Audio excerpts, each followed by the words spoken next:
What if the stress you're carrying right now isn't a sign that you're falling behind, but a sign that you're stepping into a bigger version of your leadership? In today's episode, How to Manage Stress Like a Leader, 8 quick principles that keep you steady under pressure, we're going to pull apart the hidden forces behind leadership stress. And more importantly, the specific principles that help you stay clear, steady, and effective even when the pressure feels heavy. Let's begin. Stress is not the enemy of leadership. Unmanaged stress is. Every leader, new, seasoned, or somewhere in between, eventually faces moments where the weight grows heavier than expected. Expectations rise faster than capacity. Deadlines come quicker than clarity. People need answers before you feel ready. Decisions pile up before conviction arrives. Responsibilities expand before your confidence catches up. And in those moments, many leaders ask themselves, is it supposed to feel like this? Does everyone else handle this better than me? Is stress a sign that I'm not cut out for this? Why does leadership feel heavier today than yesterday? Here's the truth. Leadership stress is not a sign of weakness.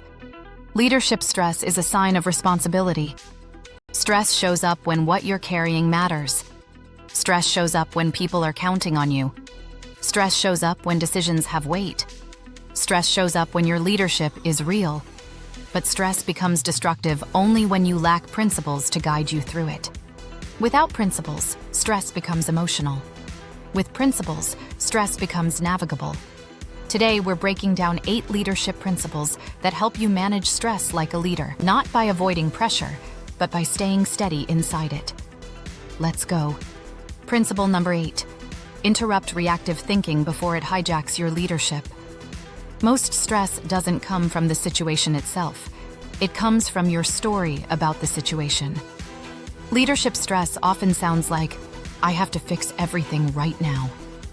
If I don't solve this instantly, it will fall apart. This moment defines my entire capability. I can't make a mistake. If this goes wrong, it's all on me. None of those are facts. They're reactions, and reactions build panic. Leaders who manage stress well do one thing first. They interrupt reactive thinking. Because reactive thinking leads to reactive decisions, and reactive decisions create even more stress. Here's a leadership truth. Your first thought is instinct. Your second thought is reflection. Your third thought is self-leadership. Your job is not to be perfect in your first thought. Your job is to be intentional in your second and third. When something stressful hits your world, pause and ask, is this pressure real or reactive? What part of this is emotion, not fact? What's the actual timeline, not the imagined one? What are my real priorities right now? What's urgent and what's simply noise? When you interrupt the reaction, you reclaim control of your thinking. And when you reclaim control of your thinking, stress loses its ability to lead you. Leaders manage stress by managing stories. Shift the story, and the stress shifts with it. Leadership mindset reflection. Where has reactive thinking been shaping your stress more than the actual situation? What's one question you can ask yourself this week to interrupt reaction and return to clarity? Principle number 7. Control your pace, not the pressure. Most leaders think stress is created by workload. But stress is created by pace, not volume.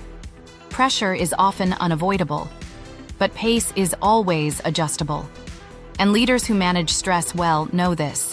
When the pressure rises, the pace must slow. Here's why. The human brain processes stress by speeding up. Leadership requires you to process stress by slowing down. Rushing creates mistakes. Rushing creates overwhelm. Rushing creates panic. Rushing creates emotional decision-making. Rushing creates leadership collapse. Slowing down creates clarity. Slowing down creates presence. Slowing down creates control. Slowing down creates accuracy. Slowing down creates emotional steadiness. Try this when stress spikes. Slow your breathing. Slow your voice. Slow your walk. Slow your decision-making. slow your mind's pace. Your external world may be chaotic, but your internal world does not have to match it. Leaders who control their pace project stability, even when the moment feels heavy. Remember, stress speeds you up. Leadership slows you down. Leadership mindset reflection. Where can you intentionally slow your pace this week? Not your productivity, but your internal tempo. Principle number 6. Reduce invisible loads, the stress you forgot you're carrying. Leadership stress doesn't just come from tasks and deadlines. It comes from invisible loads, expectations you're carrying quietly, emotional labor from supporting others, worrying about how you're perceived, pressure you inherited from someone else, decisions you've been delaying, conversations you've been avoiding, responsibility creep, doing things you shouldn't be doing anymore. Invisible loads create real stress, and most leaders don't notice them until their patience drops, their clarity fades, their mood shifts, their creativity disappears, their energy drains. If you want to manage stress like a leader, you must identify what you're carrying that nobody can see. Ask yourself, what invisible load is weighing on me right now? What responsibility have I silently taken on that nobody asked me to? What decision have I delayed that is quietly consuming mental space? What conversation have I avoided that would free emotional bandwidth? What expectation am I carrying that is unrealistic or unnecessary? Leadership is not about carrying everything. Leadership is about carrying what matters and releasing what doesn't.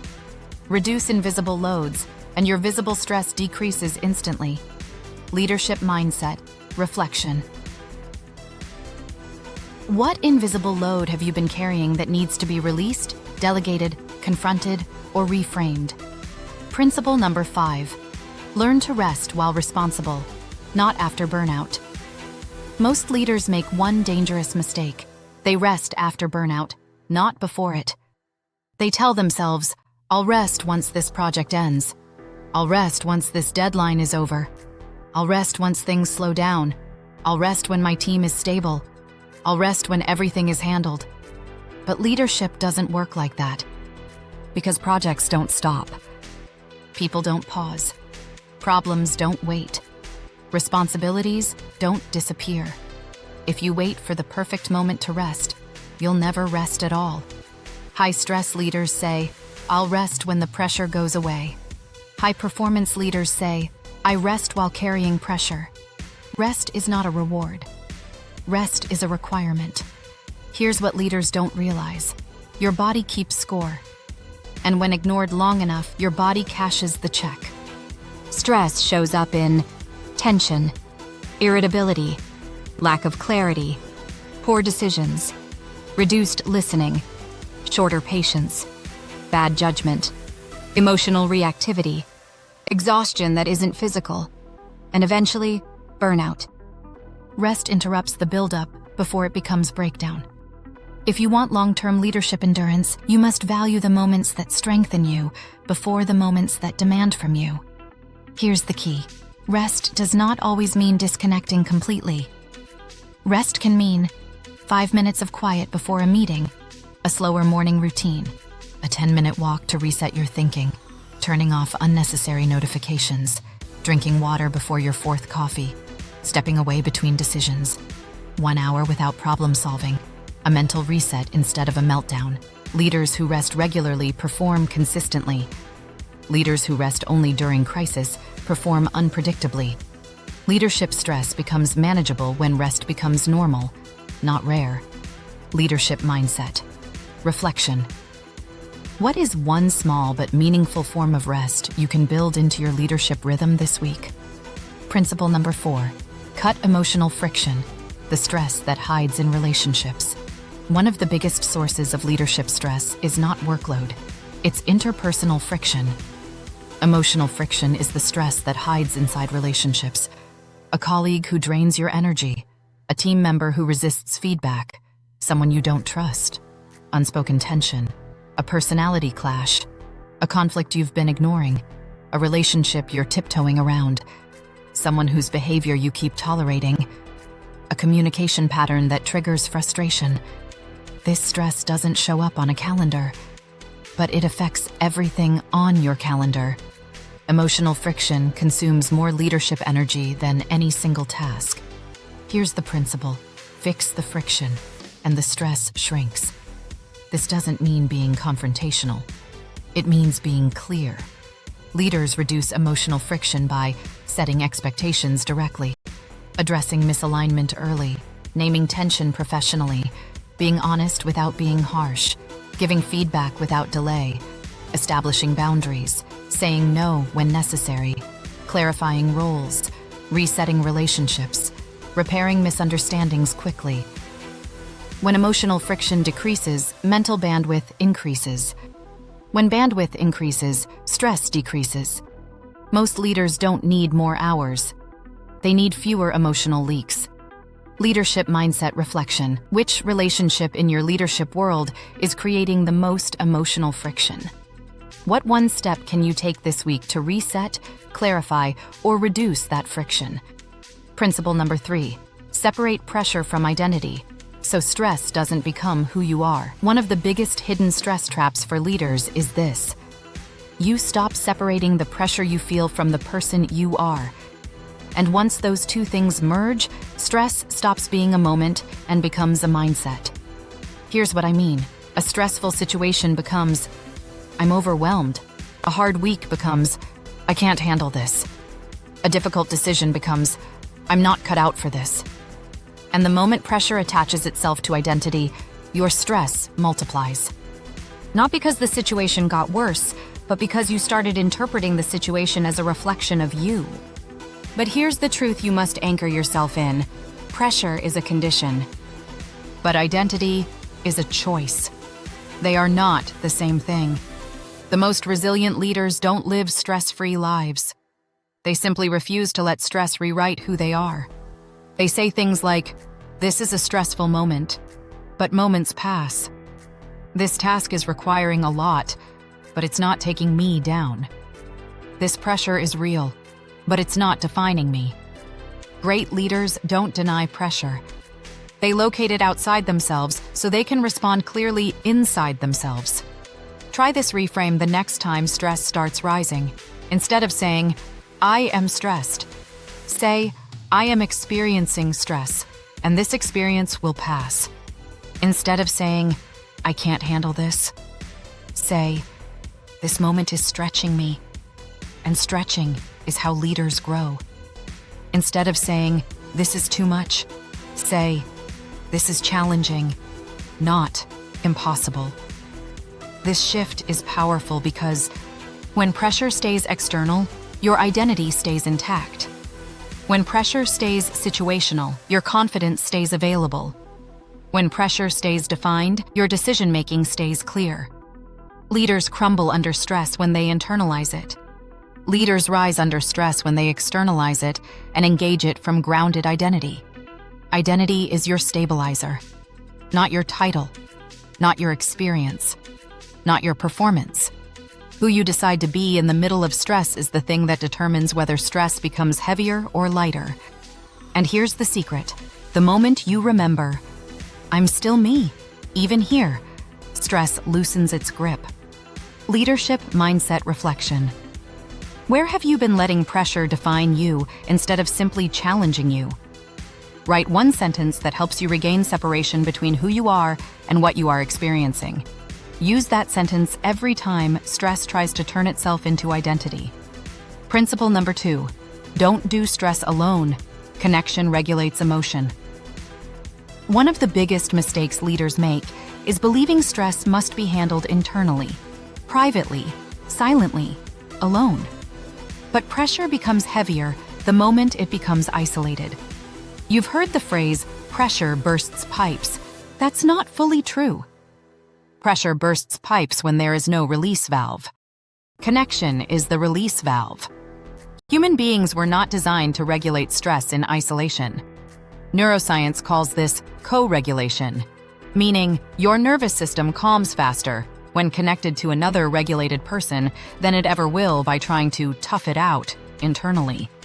This is why one conversation can change your entire emotional capacity. This is why certain people make you feel calmer just by being near them. This is why talking something through often gives clarity you couldn't access alone. Leaders forget this because leadership culture still pushes the lie. Strong leaders don't need help. But that's not strength. That's ego disguised as resilience. Strong leaders don't avoid support. Strong leaders know where to go for it. Your team doesn't need every detail of your stress. That's not what connection means. Connection means you have people outside your chain of command who help you process your pressure so you can show up better for the people you lead. Stress becomes dangerous only when it becomes silent. Try this reset. When you're overloaded, reach out to someone who brings clarity. Someone who reminds you who you are. Someone who isn't emotionally tangled in your situation. You'll be surprised how much lighter your stress becomes when spoken, not stored. Because a leader who carries everything alone gets crushed alone. A leader who carries things with support rises stronger. Leadership mindset reflection. Who is someone in your world you can talk to before stress becomes too loud? Identify one person you will reach out to this week, not to vent, but to anchor. Connection is strength, not weakness. Use it. Principle number 1. Reduce stress by reducing ambiguity. Clarity creates calm. Stress increases when clarity decreases. Leaders often misinterpret stress as, I'm overwhelmed, I'm exhausted, I'm under pressure. But often, you're not overwhelmed, you're unclear. You're not exhausted, you're overthinking. You're not under pressure, you're underdefined. Ambiguity multiplies stress faster than workload ever could. This is why you feel more stressed before starting the task than while you're actually doing it. Your brain hates undefined expectations. Your nervous system hates uncertain next steps. Your stress skyrockets when the path is blurry. Clarity is calming. Try this simple 3-step leadership clarity reset. 1. Define the one next step. Not the whole project. Not the entire future. Just the next clear move. 2. Decide when it gets done. Your brain relaxes when the decision is scheduled. 3. Identify what success looks like for this one step. You cannot feel confident about progress if you don't know what progress is. Clarity simplifies the path and simplicity lowers stress. High-stress leaders aren't broken, they're usually just carrying too much undefined responsibility. Define it, decide it, do it. Stress shrinks. Leadership mindset reflection. What is one area of your leadership where ambiguity is creating unnecessary stress? Define one clear next step and one clear success measure for that step. Clarity builds confidence. Confidence dissolves stress. Leadership mindset challenge. Pick one principle from today. Interrupting reactive thinking, controlling the pace, reducing invisible loads, learning to rest while responsible, cutting emotional friction, separating identity from pressure, reaching for connection, or increasing clarity. Practice it intentionally for 2 days. Then ask yourself, what changed in the way I felt? And what changed in the way I led? Leaders do not eliminate stress. Leaders learn to master it, so stress never becomes the voice that leads. If this episode strengthened your leadership resilience and helped you understand how to manage stress and pressure with confidence, please follow and subscribe to Leadership Mindset Daily. Then share it with someone committed to growing as a leader under real-world stress. This is Leadership Mindset Daily. Mindset matters. Leadership matters. You matter. Follow Leadership Mindset Daily on YouTube, Instagram, Facebook, TikTok, Threads, and X for your daily dose of proven leadership development tips, tricks, and techniques. See you tomorrow.